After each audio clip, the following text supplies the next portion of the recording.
Bonjour à tous et bienvenue sur videobourse.fr pour une analyse moyen terme, moyen long terme même de la paire euro face à la livre sterling, donc EUR-GBP.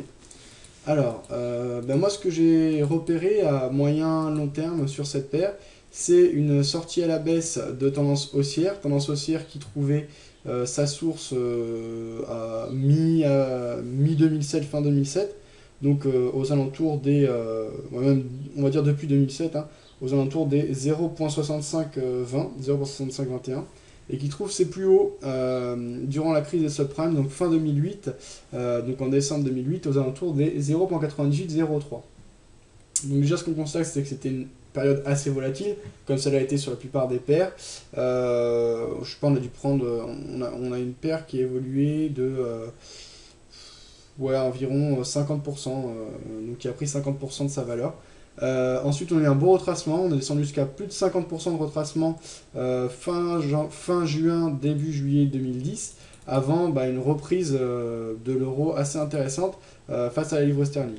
Alors, cette reprise là qu'on constate ici, vous voyez, une belle accélération baissière et belle baisse de l'euro qui s'explique notamment par les inquiétudes liées au dossier grec et espagnol depuis le début de l'année. Donc, belle accélération baissière. Sans vraie remise en question, si ce n'est tout de même quelques phases de consolidation, notamment en février, mais sinon depuis début 2010, ça a quand même été largement baissier, hein. On le voit avec des plus hauts de plus en plus bas et bien sûr des plus bas de plus en plus bas. On peut concrétiser ça d'ailleurs par des trendlines que l'on va matérialiser d'une autre couleur que les trendlines plus long terme que les tracés en bleu marine, si on va plus s'y retrouver.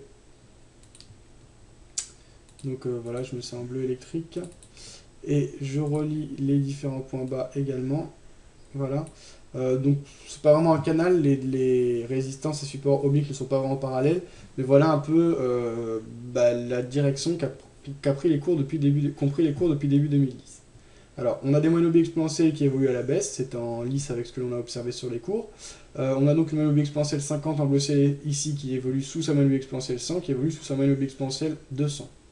On constate un resserrement ces derniers jours des moyennes mobiles exponentielles et une évolution qui va passer de manière quasi horizontale. Ça s'explique par le retracement et le regain des investisseurs pour l'euro, ce qui profite à l'euro face à la livre sterling ici. Fondamentalement, je pense que c'est deux zones qui ont des gros défis à relever. On a peut-être plus d'inquiétude par un manque de visibilité par rapport à la zone euro, du fait qu'il y a des difficultés à y voir clair entre la souveraineté de chaque État et les politiques monétaires communes avec la zone euro, ce qui ne concerne pas bien sûr le Royaume-Uni qui a sa propre devise, donc la livre sterling.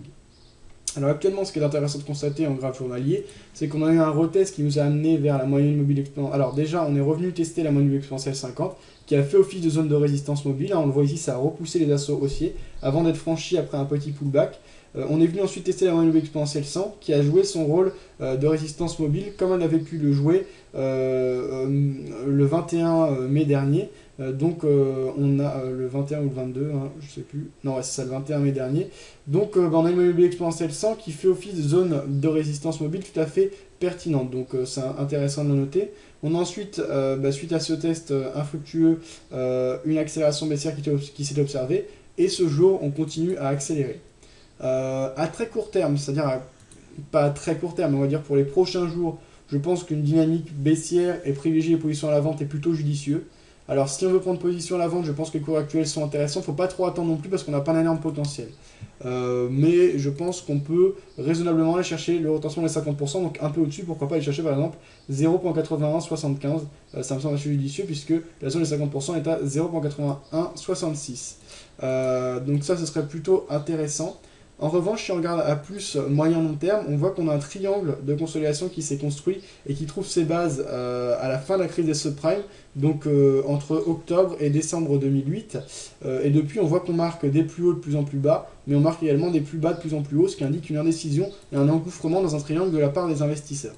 Alors, je pense que surveiller la sortie à la hausse ou à la baisse de ce triangle peut donner un point d'entrée tout à fait pertinent. En effet, si on accélère et qu'on sort à la baisse de ce dernier, on pourrait rallier relativement rapidement la zone des 61,8%, ce qui nous ramènerait vers les 0,7776. À ce moment-là, soit on prend son take profit, soit on applique une stratégie de multiple take profit, et donc on déplace son stop loss au break-even pour parier sur une poursuite du mouvement, sachant que si on dépasse les 61,8% de retracement d'une tendance, comme on l'a déjà vu, théoriquement, on est censé rallier le plus bas, et là ça laisse un très gros potentiel de baisse par la suite.